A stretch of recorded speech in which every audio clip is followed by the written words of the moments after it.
आप कितने भी अच्छे कर्म कर लो, लेकिन समाज आपके बुरे कार्यों को ही सदैव याद रखता है। इसलिए लोग क्या कहेंगे, ये सोचने से बेहतर है कि आप अपना कर्म करें। जन्म लेने वाले के लिए मृत्यु उसी प्रकार निश्चित है जितना कि मरने वाले के लिए जन्म लेना। इसलिए इस विषय पर शोक मनाना व्यर्थ है।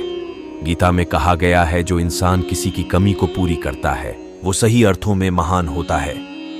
तुम्हारे साथ जो हुआ वह अच्छा हुआ, जो हो रहा है वो भी अच्छा है, और जो होगा वो भी अच्छा होगा। गीता के अनुसार जिंदगी में हम कितने सही हैं और कितने गलत हैं, ये केवल दो लोग जानते हैं, एक परमात्मा और दूसरी हमारी अंतरात्मा।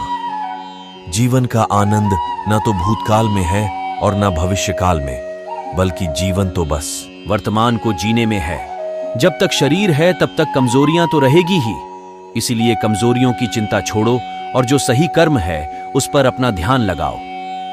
अर्जुन, तुम भला क्यों रोते हो? तुमने जो खोया, क्या वह तुमने पैदा किया था? आज जो तुम्हारा है वह कल किसी और का होगा, क्योंकि परिवर्तन ही संसार का नियम है। किसी का अच्छा ना कर सको तो बुरा भी मत करना, क्योंकि दुनिया कमजोर है लेकिन दुनिया बनाने वाला नहीं।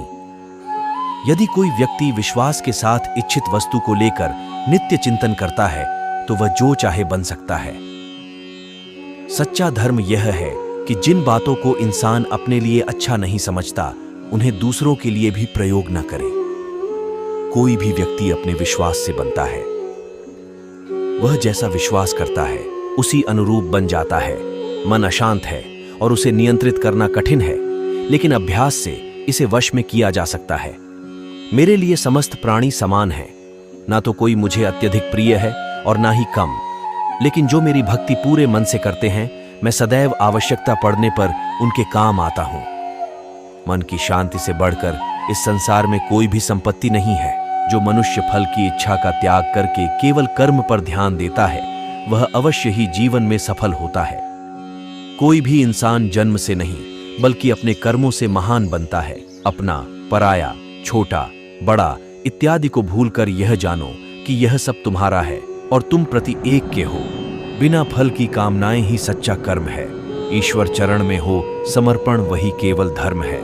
जो व्यक्ति क्रोध करता है उसके मन में भ्रम पैदा होता है, जिससे उसका बौद्धिक तर्क नष्ट हो जाता है और तभी व्यक्ति का धीरे धीरे पतन होने लगता है। गीता में लिखा है, जब इंसान की जरूरत बदल जाती है तब इंसान के बात करने का तरीका बदल जाता है। इस संपूर्ण संसार में अपकीर्ति मृत्यु से भी अधिक खराब होती है। सदैव संदेह करने वाले व्यक्ति के लिए प्रसन्नता न इस लोक में है ना ही कहीं और। जीवन में सफलता का ताला दो चाबियों से खुलता है, एक कठिन परिश्रम और दूसरा दृढ़ संकल्प।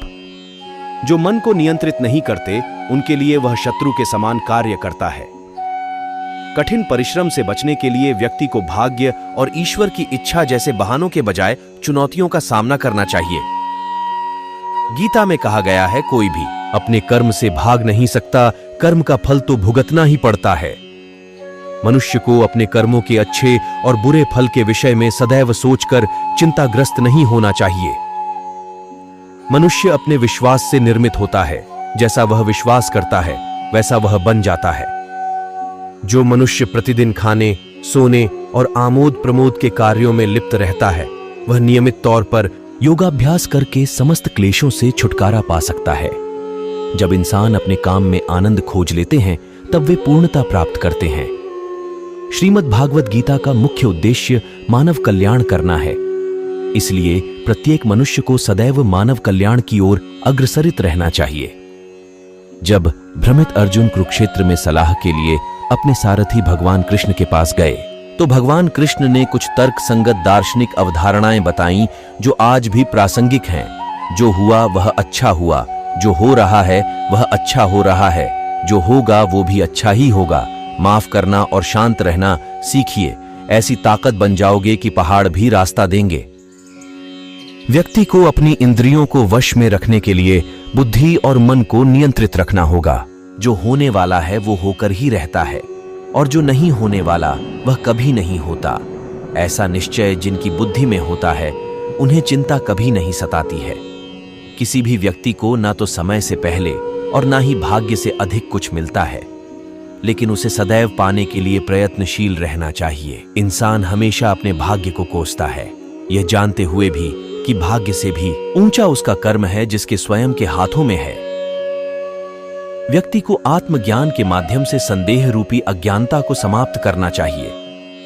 मैं उन्हें ज्ञान देता हूं जो सदा मुझसे जुड़े रहते हैं और जो मुझसे प्रेम करते हैं। सत्य कभी दावा नहीं करता कि मैं सत्य हूं, लेकिन झूठ हमेशा दावा करता है कि सिर्फ मैं ही सत्य हूं। परिवर्तन संसार का नियम है। समय के साथ संसार में हर चीज परिवर्तन के नियम का पालन करती है। मैं भूत, भविष्य और वर्तमान काल के तीनों जीवों को जानता हूं, लेकिन मुझे वास्तव में कोई नहीं जानता है। संयम, सदाचार, स्नेह एवं सेवा, ये गुण सत्संग के बिना नहीं आते। मनुष्य जिस रूप में ईश्वर को याद करता है, ईश्वर भी उसे उसी रूप में दर्शन देते हैं। अपने कर्तव्य का पालन करना ही प्रकृति द्वारा निर्धारित किया हुआ हो, वह कोई पास नहीं है। सज्जन व्यक्तियों को सदैव अच्छा व्यवहार करना चाहिए, क्योंकि इन्हीं के पद चिन्हों पर सामान्य व्यक्ति अपने रास्ते चुनता है। बुद्धिमान को अपनी चेतना को एकजुट करना चाहिए और फल के लिए इच्छा छोड़ देनी चाहिए। मन अवश्य ही चंचल होता है, लेकिन उसे अभ्यास और वैराग्य के माध्यम से वश में लाया जा सकता है। इंद्रियों की दुनिया में कल्पना सुखों की प्रथम शुरुआत है और अंत भी जो दुख को जन्म देता है।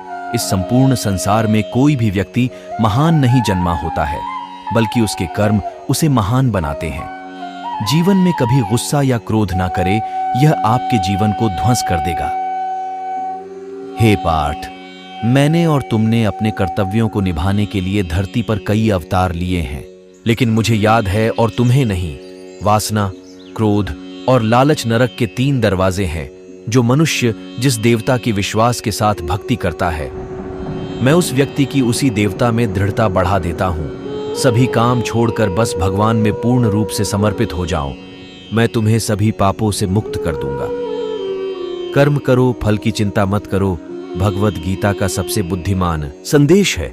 आज हम केवल पैसे, बेहतर घर, कार और सुरक्षित भविष्य के लिए काम कर रहे हैं। हम इतने लक्ष्य चालित हैं कि हम सब कुछ परिणाम के बारे में सोचकर ही करते हैं। यह एक ऐसी चीज है जिससे हमें बचना चाहिए, केवल इसलिए कि यदि अपेक्षाएं पूरी नहीं होती हैं तो दर्द अवश्यंभावी है। इसलिए काम करते रहें और बदले में कुछ भी उम्मीद न करें। जो व्यक्ति मैं और मेरा इत्यादि की भावना से मुक्त हो जाता है, उसे जीवन में शांति की प्राप्ति होती है। आत्मज्ञान की तलवार से काटकर अपने हृदय के अज्ञान के संदेह अलग कर दो। अनुशासित रहो, उठो और कार्य करो। जिस प्रकार से प्राकृतिक मौसम में बदलाव आता है, ठीक उसी प्रकार से जीवन में भी सुख दुख आता रहता है। वह कभी स्थायी नहीं रहते हैं। इस जीवन में न कुछ खोता है न व्यर्थ होता है। जो लोग परमात्मा को पाना चाहते हैं, वह ब्रह्मचर्य का पालन करते हैं। भगवान श्री कृष्ण कहते हैं कि मैं इस संसार की सुगंध हूं, अग्नि की ऊष्मा हूं और समस्त जीवित प्राणियों का आत्म संयम हूं। बुद्धिमान व्यक्ति कभी भी कामुक सुख में आनंद लेते हैं। वह सदैव मोक्ष की प्राप्ति में लगे रहते हैं। वह जो सभी इच्छाएं त्याग देता है, उसे शांति की प्राप्ति होती है। संपूर्ण संसार में जब अधर्म और पाप बढ़ता है, तो मैं धर्म की पुनः स्थापना के लिए धरती पर अवतार लेता हूं। जैसे अंधेरे में प्रकाश की ज्योति जगमगाती है, ठीक उसी प्रकार से सत्य की चमक भी कभी फीकी नहीं पड़ती। इसलिए व्यक्ति को सदैव सत्य बोलना चाहिए। मैं सभी प्राणियों के हृदय में विद्यमान हूं। जो व्यक्ति मृत्यु के दौरान मेरा नाम लेता है, वह सदैव मेरे ही धाम को प्राप्त होता है। इसमें कोई शक नहीं है। ऐसा कुछ भी नहीं, चेतन या अचेतन, जो मेरे बिना अस्तित्व में रह सकता हो। परिवर्तन ही इस संपूर्ण संसार का नियम है। इसलिए व्यक्ति को कभी अपने वर्तमान पर घमंड नहीं करना चाहिए। जिसने जन्म लिया है, उसकी मृत्यु निश्चित है और मृत्यु के पश्चात पुनर्जन्म भी निश्चित है। मनुष्य का संपूर्ण शरीर 5 तत्वों से मिलकर बना है: अग्नि, जल, वायु, आकाश और पृथ्वी। और अंत में उसके शरीर को इन्हीं 5 तत्वों में ही विलीन हो जाना है। व्यक्ति को अपने आप को सदैव ईश्वर को समर्पित कर देना चाहिए, तभी वह दुखों, चिंता और परेशानियों से मुक्त रह सकता है। प्रत्येक बुद्धिमान व्यक्ति को क्रोध और लोभ त्याग देना चाहिए, क्योंकि इससे आत्मा का पतन होता है। तुम बिना किसी कारण के चिंता करते हो और बेवजह ही घबराते हो। तुम तो आत्मा हो, जिसे ना तो कोई मार सकता है और ना ही जला सकता है। यही जीवन की सच्चाई है जिसे प्रत्येक व्यक्ति को जानना चाहिए।